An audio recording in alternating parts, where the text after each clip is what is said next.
Welcome back to Important Updates, global news without the noise. Subscribe to stay updated. I don't think people understand just how quickly a quiet morning can turn into a global crisis. A gray morning settled over Vilnius, Lithuania's capital. The city, usually alive with the gentle hum of daily life, seemed to hold its breath under the heavy clouds. The air was thick with anticipation, as if the city itself sensed that something significant was about to happen. Normally, this city bustles quietly, its streets filled with the soft footsteps of early commuters and the distant sounds of trams.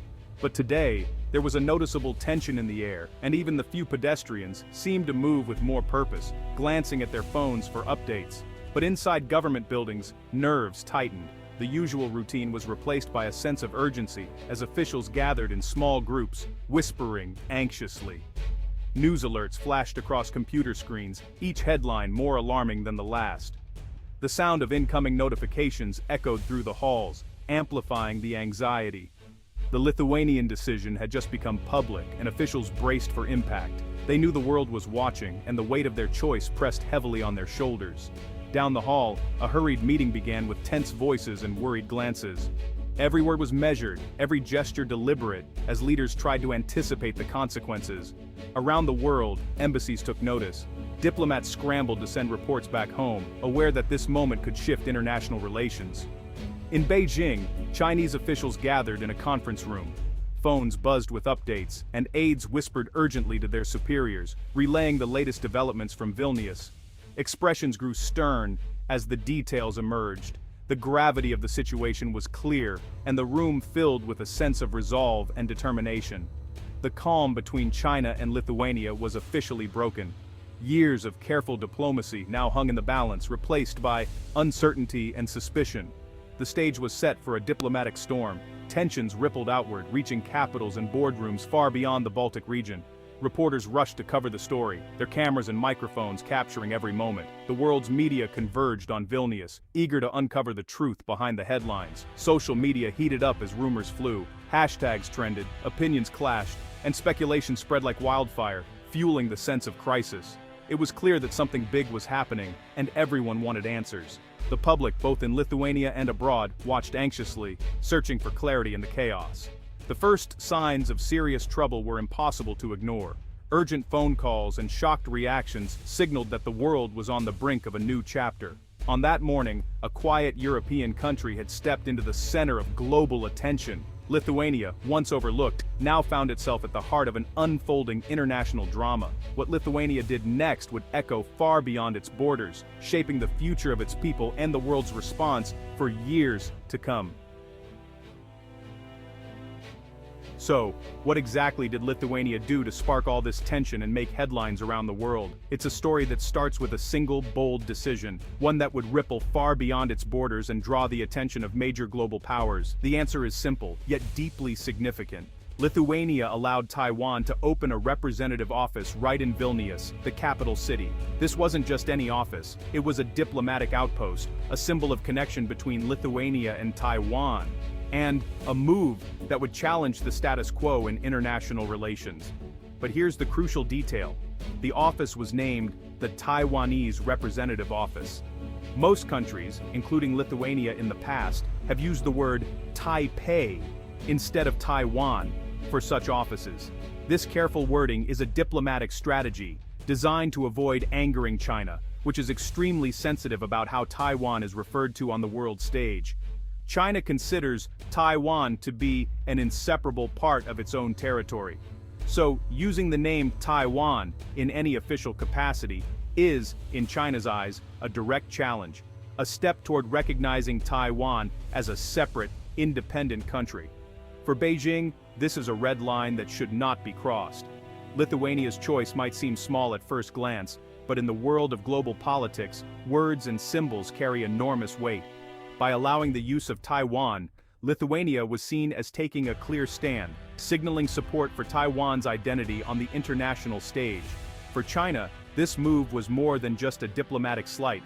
It was a direct challenge to its authority and its long-standing policy on Taiwan. It signaled that Lithuania might be willing to support Taiwan's independence, something China has always strongly opposed and worked to prevent. The decision was not just about a name on a building power.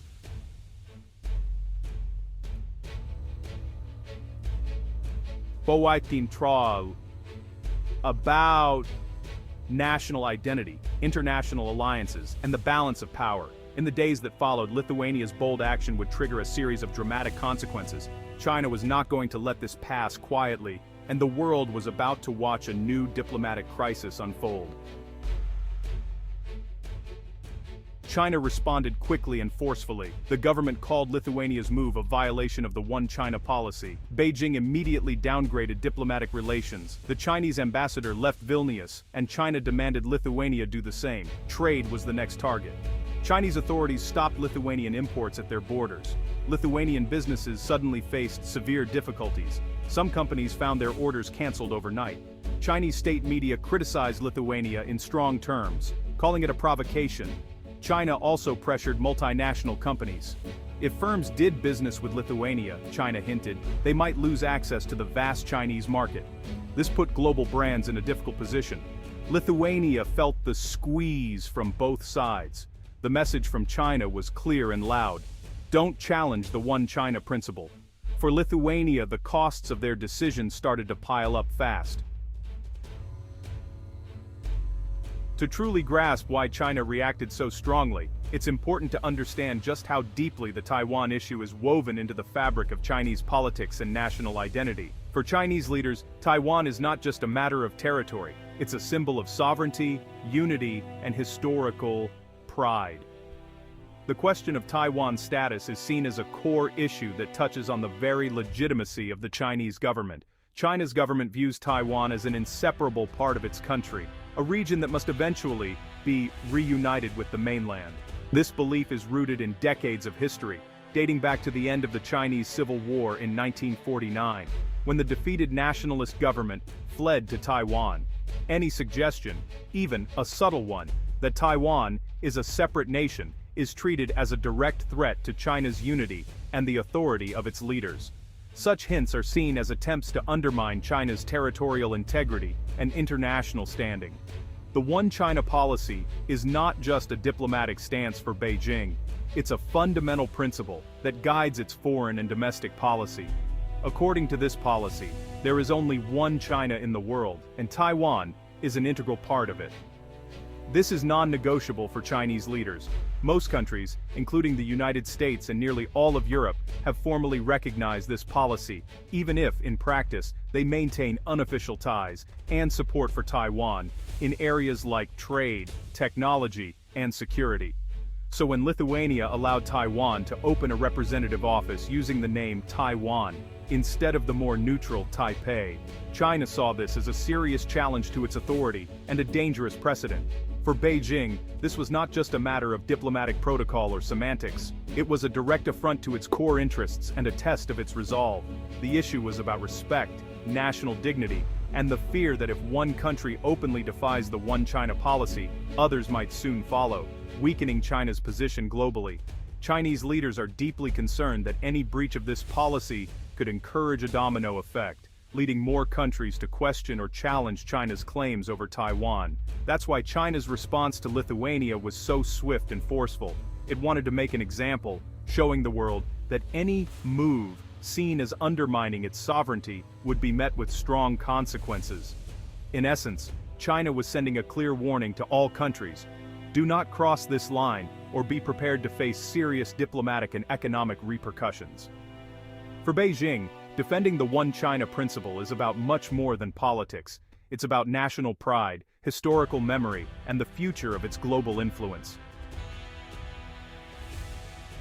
Lithuania did not make its decision by accident. The country wanted to show support for democracy and human rights. Lithuania's leaders said that Taiwan should be allowed to have a presence in Vilnius, just like other countries do. There were also practical reasons. Lithuania wanted to build closer ties with Taiwan, especially in technology and trade. Taiwan is a world leader in making computer chips, a valuable resource for any country. By supporting Taiwan, Lithuania hoped to benefit from new partnerships and investments. Lithuania also wanted to show it could make its own decisions. As a small country, it sometimes feels pressure from larger nations. Standing with Taiwan was a way to prove its independence on the world stage. The government believed it was standing up for its values, but leaders knew that this would come at a cost.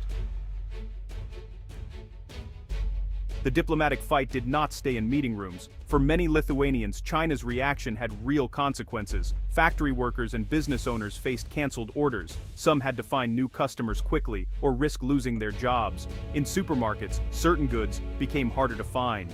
Companies that relied on Chinese parts were forced to make tough choices. Even students and tourists felt the effects. Getting visas or traveling to China suddenly became much more difficult.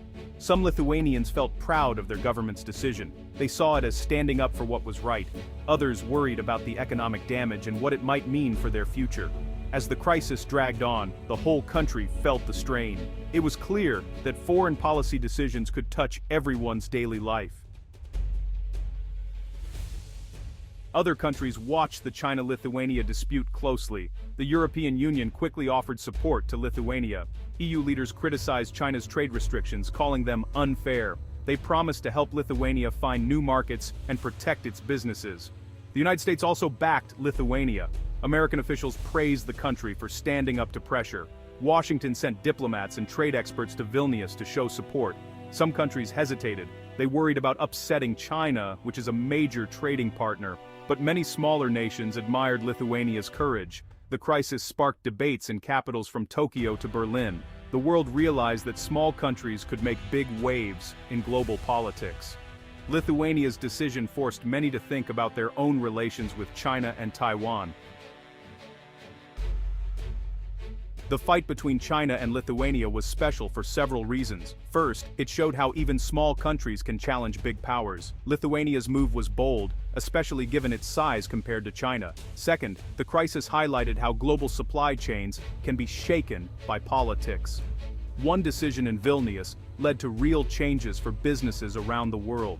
Companies everywhere had to rethink their plans. Third, it tested the unity of alliances like the European Union.